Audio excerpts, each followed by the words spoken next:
Hello everyone, আশা করি সবাই ভালো আছেন। আমি সনাতন প্রামাণিক, আপনাদের সবাইকে স্বাগত জানাচ্ছি আমার আজকের ভিডিওতে। আজকের ভিডিওটা একটু অন্যরকম টপিকের। আমি এক্সেলের উপরে তো ভিডিও করেছি, দেখেছেন, এক্সেলের বিভিন্ন টপিক নিয়ে। সো মোটামুটি সেটা ছিল বেসিক টু অ্যাডভান্স লেভেলের। সেখানে আমি চেষ্টা করেছি যে সমস্ত বিষয়গুলো খুব বেশি দরকার হয় এবং যেগুলো জানা জরুরি সেই বিষয়গুলো নিয়ে ভিডিও করার জন্য। বাট আমার ভিডিওতে অনেকেই জানতে চেয়েছে যে আসলে এক্সেলে যোগ বিয়োগ গুণ ভাগ নিয়ে যদি একটা ছোট্ট করে ভিডিও করি আমি। তো সেই কারণেই আজকে ভিডিওটা এক্সেলে যোগ বিয়োগ গুণ ভাগ নিয়ে, কিভাবে এক্সেলে খুব সহজে যোগ বিয়োগ গুণ ভাগ করা যায়, খুব সহজে বিভিন্ন উপায়ে এক্সেলে যোগ বিয়োগ গুণ ভাগ করা যায়, যেটা নর্মালি ক্যালকুলেটার যোগ বিয়োগ গুণ ভাগের মতোই। চলুন আমরা দেখে নিই কীভাবে এক্সেলে যোগ বিয়োগ গুণ ভাগের মতো ছোট্ট কাজগুলো অতি দ্রুত এবং বিভিন্নভাবে করা যায়। প্রথমে যোগটা কি? যোগ হচ্ছে সামেশন। তো এক্সেলে যোগ করতে হলে এক্সেলের বেসিক যে ধারণা সেটা নিশ্চয়ই আপনাদের আছে। এই যে এগুলো সেলগুলোকে যোগ করতে হয় নর্মালি। আবার যদি আপনি ক্যালকুলেটরের মধ্যে যোগ করতে চান সেটাও পারবেন। সো যোগ করতে হলে বা যে কোনো ক্যালকুলেশন করতে চাইলে এক্সেলে প্রথমে আপনাকে একটা ইকুয়াল সাইন দিতে হবে। ধরুন আমি এই যে তিনটা লিখেছি, তিনটা নাম্বার, এই তিনটা নাম্বারকে যোগ করব। যোগ করার জন্য ক্যালকুলেটরের মতো যোগ করা যায়, যেমন 20 প্লাস 30 প্লাস 10। সো এটা দিয়ে আমি যদি এখন এন্টার দিই তাহলে কিন্তু এটা যোগফল বের হয়ে যাবে। এখন 60, এই 60 হচ্ছে আমার যোগফল। এটার যোগফল হচ্ছে 60। এটা এক ধরনের যোগ, এটা হচ্ছে আমরা নর্মালি বলি ক্যালকুলেটর যোগ। ক্যালকুলেটরে যেমন আপনাকে প্রত্যেকটা ক্যারেক্টার চেপে চেপে যোগ করতে হয় বা প্রত্যেকটা নাম্বার টাইপ করে তারপরে যোগ করতে হয়, সেভাবেই যোগ করলাম আমি। এছাড়াও আরও ওয়ে আছে যোগ করার এক্সেলে। সেটা কি? ধরুন আমি এখানে এন্টার চাপলাম, ওই সেলেই আমি দেখাচ্ছি, এন্টার চাপলাম। এক্সেলে সামেশন নামে একটা ফাংশন আছে। আমি সামেশন পুরো লিখবো না, শুধুমাত্র সাম লিখবো। সাম লিখবো, লেখার পরে একটা ফার্স্ট ব্র্যাকেট দেব।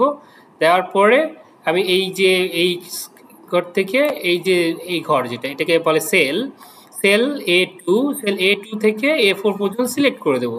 এভাবে সিলেক্ট করেও দিতে পারেন, অথবা আপনারা টাইপও করতে পারেন। রেফারেন্সগুলো একটু খেয়াল রাখতে হবে। A2 দেখেন সিলেক্ট হয়ে গেছে, এরপরে একটা কোলন দেব, এরপরে A4, এরপরে ব্র্যাকেটটা ক্লোজ করে দেবো। পুরো রেঞ্জটা আমার সিলেক্ট হয়ে গেছে। এখন আমি এন্টার করলেই এখানে যোগটা হয়ে যাবে। দেখেন আমার আগের রেজাল্টটাই আসছে, তাই না? সো এটা হচ্ছে একটা ধরনের ওয়ে সামেশনের মাধ্যমে।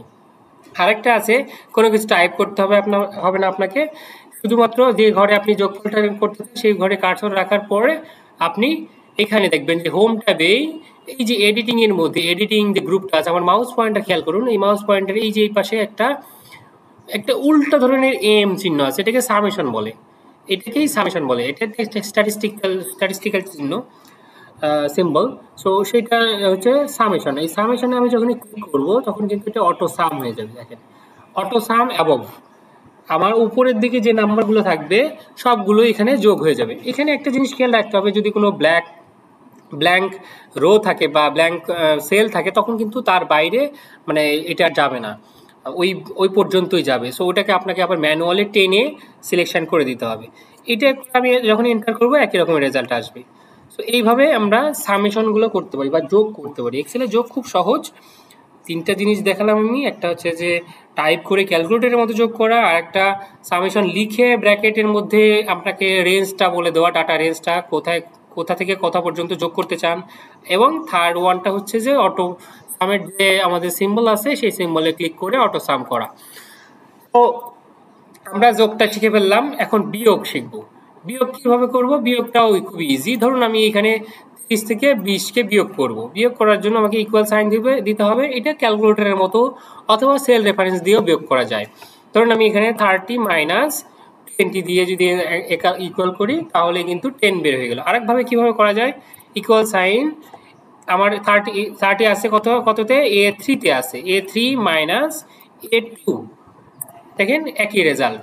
তো এটাকে যেমন আপনি টাইপ করে প্রত্যেকটা ক্যারেক্টার টাইপ করেও করতে পারেন, আবার আপনি সেল রেফারেন্স দিয়েও করতে পারেন। সেল মানে কি? এই যে A3, এ কলামের 3 নাম্বার রো, এই 3 নাম্বার এ কলামের 3 নাম্বার রো, মানে এই যে সেলের যে নামটা A3, দেখেন এখানে এই যে A3, এখানে খেয়াল করেন নেম বক্সে কিন্তু নাম উঠেছে A3, এটা আবার A2, এরকম A3 থেকে A2 আমি বিয়োগ করে ফেলেছি, ওটা 10 হয়ে এসেছে। এরপরে যদি আমি বলি যে গুণ কিভাবে করবেন, গুণটাও খুব ইজি। গুণটা করতে হবে আপনাকে ইকুয়াল সাইন দিতে হবে, দেওয়ার পরে আপনি যে সেলের সাথে যে সেল গুণ করতে চান, ধরুন আপনি A3 সাথে A2 গুণ করবেন, তো আপনি A2, এখানে গুণ চিহ্নটা এক্সেলে নর্মালি, এক্সেল বলতে আমাদের কিবোর্ডে গুণ চিহ্ন সরাসরি নাই, আপনাদের যেটা স্টার চিহ্ন আছে নাম্বার 8-এর মাথার উপরে, এটাকে বলে অ্যাস্টেরিক্স চিহ্ন, সেই অ্যাস্টেরিক্সটা হচ্ছে গুণ। সো অ্যাস্টেরিক্স চিহ্নটা আমরা দেবো, দেওয়ার পরে A3 দিয়ে দেবো, দিয়ে এন্টার করলে কিন্তু এখানে দেখেন 30 আর 20 গুণ করলে 600 হয়।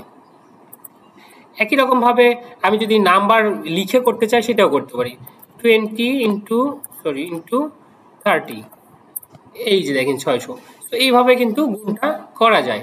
একই রকমভাবে ভাগ যদি করতে চান, ভাগ করতে গেলেও একই রকমভাবে করা যাবে। ধরুন আপনি ইকুয়াল সাইন দিবেন আপনি প্রথমে, তারপরে ধরুন A3, ভাগ চিহ্নটা হচ্ছে স্ল্যাশ, স্ল্যাশ যেটা ফরওয়ার্ড স্ল্যাশ, এই যে স্ল্যাশ, এই স্ল্যাশ চিহ্নটা দিতে হবে। এরপরে আপনি যেটা দিয়ে ভাগ করতে চান, ধরুন আমি A4 দিয়ে ভাগ করব, 3 কে আমি A4 দিয়ে ভাগ করলাম, 3 হয়ে গেল। একই রকমভাবে আমি যে নাম্বার লিখেও করতে পারি, 30 ভাগ 10।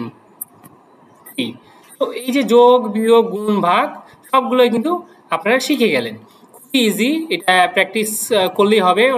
আপনারা বেশিরভাগই আপনারা এটা জানেন, অনেকেই আমাকে প্রশ্ন করেছেন যে কিভাবে খুব সহজে করা যায় সেটার জন্য। সো আমি এটা নিয়ে আপনাদের জন্য একটা ছোট্ট ভিডিও তৈরি করলাম। তো আশা করি যে এই ভিডিও কন্টেন্টটা দেখলে পরে আপনাদের এই জিনিসগুলো আর প্রবলেম হবে না, খুব ইজিলি আপনারা যোগ বিয়োগ গুণ ভাগগুলো করে ফেলতে পারবেন। যদি ভিডিও ভালো লাগে তাহলে অবশ্যই লাইক করে, সাবস্ক্রাইব করে এবং শেয়ার করে পাশে থাকবেন, এবং কমেন্ট করে জানাবেন যে আসলে আপনারা আরও কী কী ধরনের ভিডিও দেখতে চান বা জানতে চান বা স্কিল শিখতে চান। তো আমি চেষ্টা করব সেই সমস্ত ভিডিও আপনাদের সামনে উপস্থাপন করার জন্য। আমার সাথে থাকার জন্য এবং ভিডিওটি দেখার জন্য আপনাদের সবাইকে আবারও ধন্যবাদ জানিয়ে আজকের মতো এখানেই শেষ করছি। সবাই ভালো থাকবেন, সুস্থ থাকবেন, বাই বাই।